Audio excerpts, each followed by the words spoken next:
Hello, everyone. Welcome to Unboxed God, where we detox from religion and discover the God who refuses to fit inside the boxes we were given. I'm Tolu Sarah Johnson, and here we explore who God really is beyond fear, beyond formulas, and beyond everything we were taught to perform. If you're hungry for a real relationship with Him, you are in the right place. Let's dive in. Still on book 4 of the current book I am writing about leaving religion to starting a relationship with God. There are 7 books and 3 is already published live on Amazon. And this is book 4 and we're moving on to chapter 2. So the name of book 4 book is The Father Religion Eat From Me. And now going to chapter 2. The Father Who Feels Deeply. Meeting the God who is emotional, affectionate, and moved by you. I would say that was one of the most shocking things I came to learn about God. The day I began to understand, or the day I knew that He had emotions. And it's really sad that this is one of the most forgotten truths about God. Somewhere along the line, Christianity made God untouchable. The way theologians turned Him into a concept. Even when you read Christian books, it's like it's a concept. It's not a God you can touch. It's not a God you could feel. It's not a God you could imagine how He thinks. And institutions turned Him into an authority. And what did religion did? It turned Him into a rule giver. And because of that, we felt He was untouchable. We felt He was a God that doesn't feel. That feelings only belong to us. And how unfortunate can that be? Because the Bible says we were made in the image of God. In Genesis, it said, let us make man in our image. That was what God said. So of course, we were made in His image and we have emotions, we feel deeply. So if we feel deeply, why will our Creator not feel if we have been made in His likeness, in His image? Don't we think a lot of things that we experience automatically, He experiences it even more? Because He's got a lot of children to think about, not just Himself. When I was a single, my decisions were different. When I became a wife, a mother, my decisions were different because I know that there are other lives depending upon me. So when I'm sad, it might be something I'm sad because He impacts me, or because He impacts my husband, or because He impacts my children. Of course, I have the same feelings because I am their mother of my children and I'm the wife of my husband. So if we go through all of those motions, why did God, let me rephrase, why was God presented to us in a way that made Him to feel like He doesn't have a heart? Because that was how I saw Him. But that's not the truth. God feels deeply. When I say deeply, English word cannot express how deep He feels. The first day that God told me, Tolu, I suffer depression. I was like, no, God. That can't be true. I cannot even tell another Christian that, Papa, you say you suffer depression. Jesus suffers depression. And then, Papa, you went further. You told me, you said, Tolu, because depression is as a result of repressed anger. And there's so many things that are happening to my children today that makes me angry. And one of the reasons why I'm even more angry, because there's nothing I can do about it. Because I have to respect my word. I have to respect free will.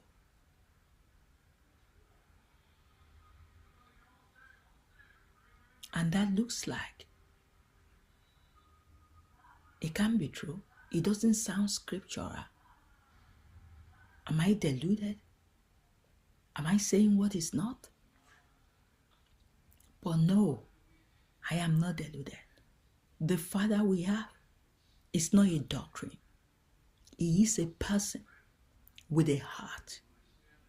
He is a Father with emotions, with desires, with joy, with vulnerability, with tears. He has wept so countless of times throughout our heavenly conversations that we have between myself and Matthew.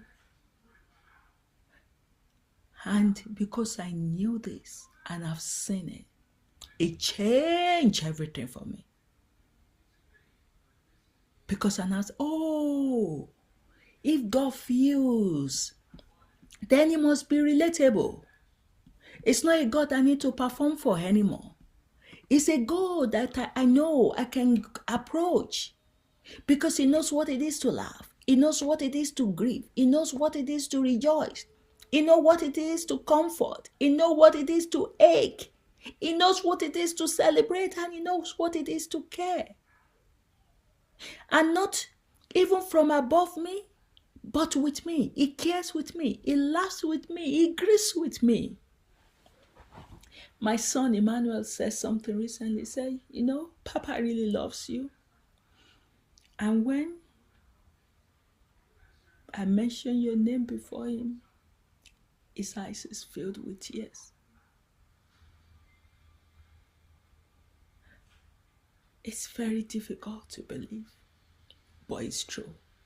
Because so many people have said, if you want to make Jesus cry, just mention Matthew Robope, my co-author, who has suffered greatly.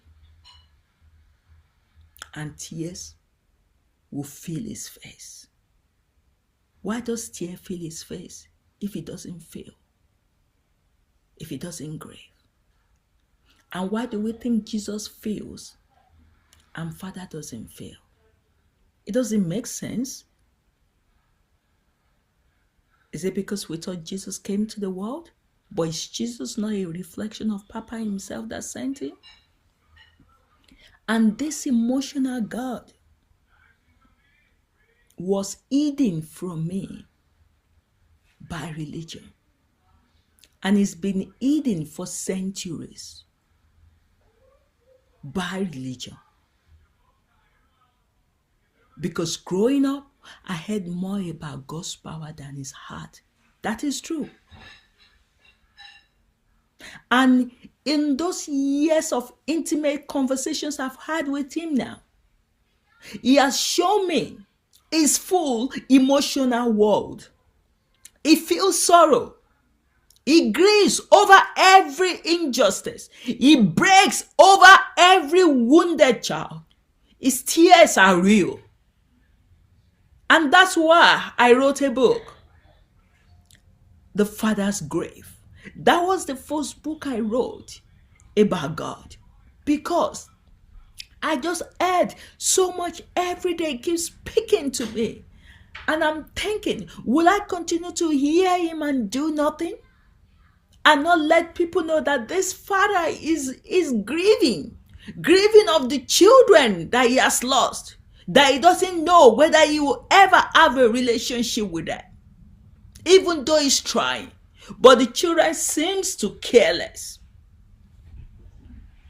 He feels loneliness.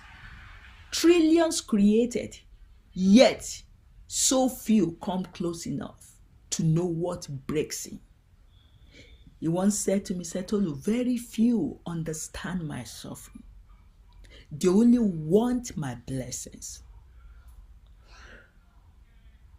It's sad.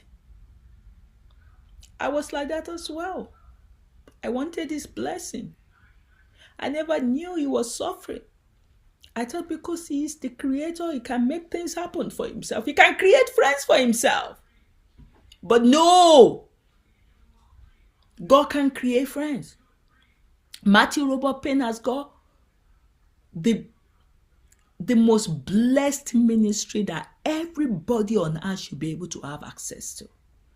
But Matthew doesn't have the audience. And Matthew was frustrated, asking God, why did you give me all of these good messages, good revelations, rhemas, insight, where I cannot even get people to come to my channel and watch it? And Papa said, I suffer the same problem. I can't help you. I struggle to find friends as well. Isn't that sad?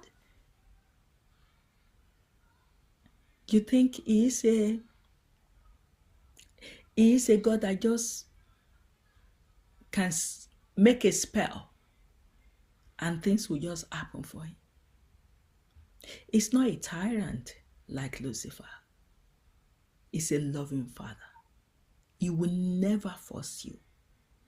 He will wait for you, for the right time, for you to wake up. Because I woke up when my husband passed on. That was my own wake-up call. And in those moments, I wanted to find him. And he showed himself. Do you want to find him?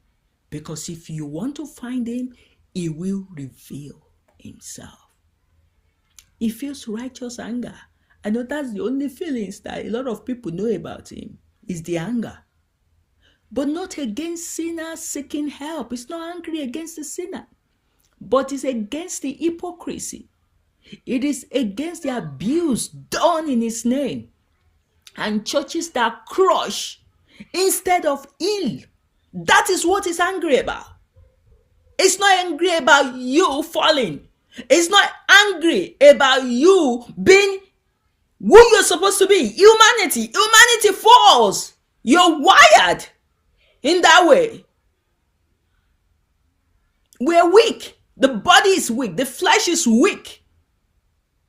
And it only takes the grace of God for you to be able to stand against the flesh. But the church built a theology on what was of less relevance, of less value to God. And then they left the most important message, which is the message of his love. They packed that aside and focus on using his children against him. It feels joy. Yes, it celebrates the smallest victory in your life with explosive delight. I never knew. Papa would say, Tolu, when you release your book, we celebrated. In heaven, like, you celebrated? Yes, he does. He longs for us to know him as a joyful Father, not a strict judge.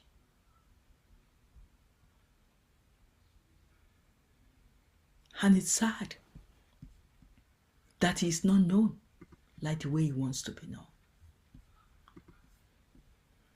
And I hope people that come across these messages or that come across this book feel a sense of empathy for God. Because they've made God to feel as if he's not moved. Whereas he's moved. When you cry, he feels it. When you ache, he carries it. When you laugh, he's happy. And this is not poetry. When you draw near, his heart beats faster. This is theology. This is who he is.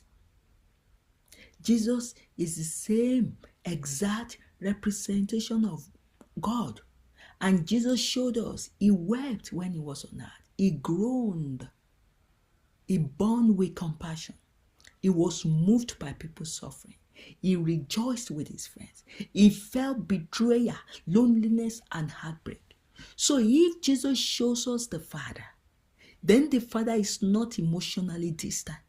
He is emotionally invested.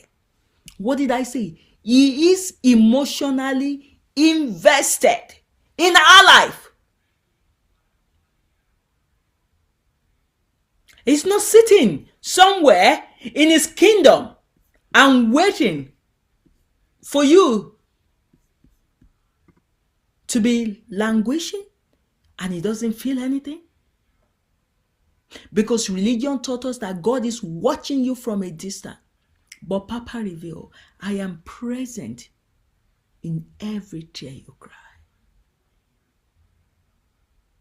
So begin to know that he hurts when you hurt from this moment onward. And not metaphorically, he hurt emotionally, he impacting. Look, my husband carried a deep sadness when he was on earth. And my friend Matthew Robert Payne carries a deep sadness. He just goes into this depression, in and out of depression.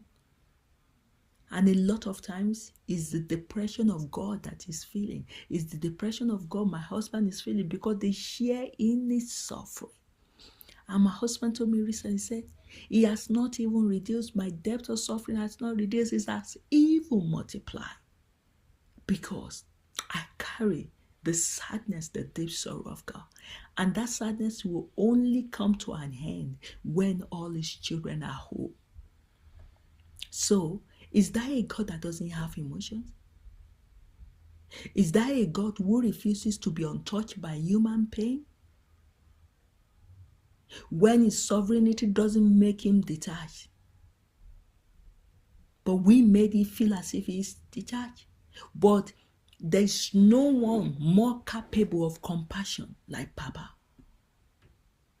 Every time I speak to him about something that I thought he's going to stand against it, say, I understand, Tolu. And I love every being I've created. And I'm in awe of this God. And I wish I knew him earlier. But I know I've got eternity with him. Religion taught us to hide emotion in worship as if control is holiness. You know, there's some places where people cannot even be free to be emotional. It was when I started speaking to people in heaven and they will start crying. My husband has cried so many times in interviews. Papa has cried. I think Jesus has cried as well. I have cried so many times. Now I know that it is okay to be emotional. Because that's your real self. You are allowing yourself to be authentic in worship to him. Because if you can't cry in front of God, you don't know him yet. If you can't laugh with God, you haven't met his joy. If you can't express frustration, you feel unsafe with him. Because what's the point? And safety is the beginning of intimacy. And the most funnest part of it is he doesn't wait for you to climb up to him. He steps down into your humanity. He says, Tolu, I come down to your level. When I was grieving, he was sitting right with me. When I fear something, when things are happening in my life, I'm so fearful, he holds me. He keeps encouraging me. Tolu, trust in me. When I sin, he pursues me. He pursued Matthew all of his life. When I'm doubting, he remains patient with me. There were times I asked Papa, if I doubt, does that mean I'm not going to get that thing? Because of course, the Bible says you cannot be doubting Thomas. Say, no, I understand. When you break, it becomes your strength. He has become my strength in these 2 years that have been speaking to him, that have met him, the real God. Oh my God, my life has transformed. He does not shout comfort from a distance. He has dwelled with me in my weaknesses. This is my testimony. I am not sharing what I have not experienced. I am telling you that your vulnerability is not a burden to him. It's what draws him close to you. because he has emotions. He has emotions. He feels. Emotions doesn't make you fragile. They just shows that you're real. They are fierce with love. It shows you love fiercely. And I've seen his emotions. His emotion does not make him unstable. He has made him relational to me. His anger is never against you. It is always against what harms. I've seen that. His jealousy is not insecurity. It is a protective devotion. His grief is not disappointment.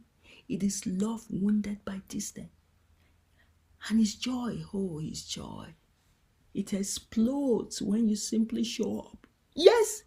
Oh my God! Oh my God, oh my God, oh my God. Father is just giddy. He's just happy when you show up. When you show up, when you allow him into your life. He told me, you don't need to perform for my affection.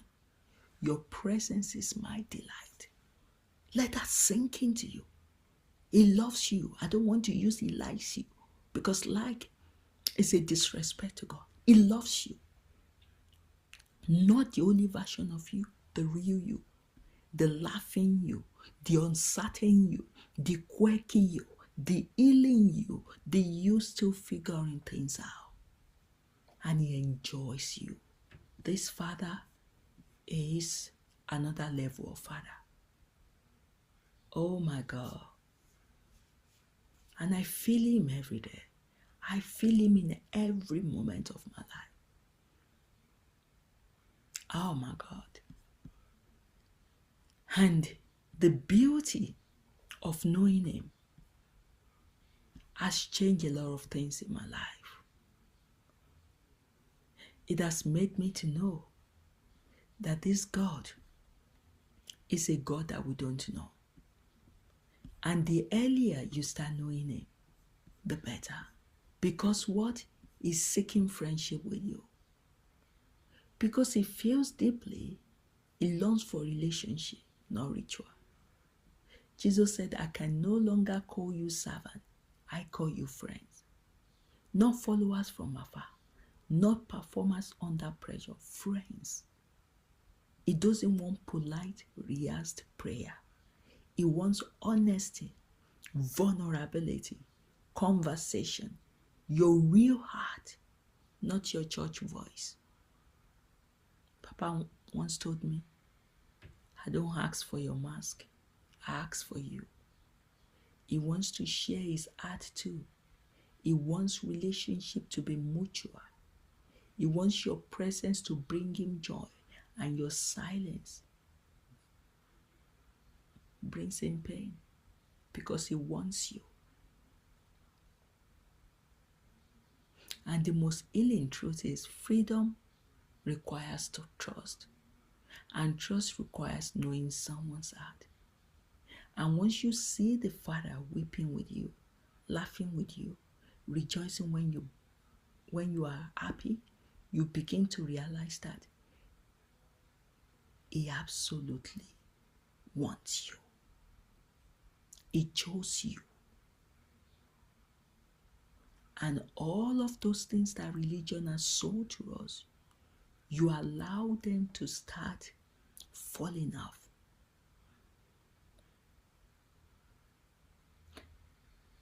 And he doesn't want a role you play. He wants the child you really are. Because when you stop acting, that is when you start knowing him. And that is when you start getting closer to his feelings. Because he can hide his feelings from you. I was interviewing my husband recently.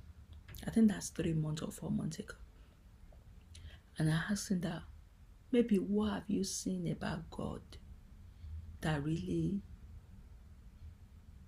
that you really don't like. Something like that, I've forgotten the question, but I remember the response vividly. Said, when you look at his eyes, you will see the sadness, the deep sadness he carries. You could see it in his eyes. Oh my God, that really touched me. I just began to weep. Like, God carries such a deep sadness. He does.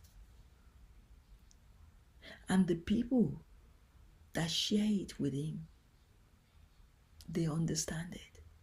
Because it's a deep sadness they cannot shift. It just overwhelms them every time it comes. So, are you ready to know him, the real him? Are you ready to start having the heart-to-heart relationship with him? Because this is what true Christianity is about. That you are able to feel him and he is able to feel you. And the two hearts are learning to trust one another. It is no longer religion. It has become a friendship. And this is not ritual. This is a family. God is your real family. And the moment you are able to start seeing him as your papa, as your father, as your God, wherever you want to see him, you need to open up your heart so that he can open his. And so that you can begin to see the real him. As we close, Papa is whispering, my child, I did not design you to be numb. I gave you a heart like mine, soft, breakable, alive. Do not hide your emotions from me. Do not think I don't have emotions. Do not think I don't feel your pain, because I feel it. Your honesty is my invitation to hold you. I want you to know I laugh with you. I carry your tears. And I want the real you, because I am real God. And I hope this chapter has blessed you. God bless.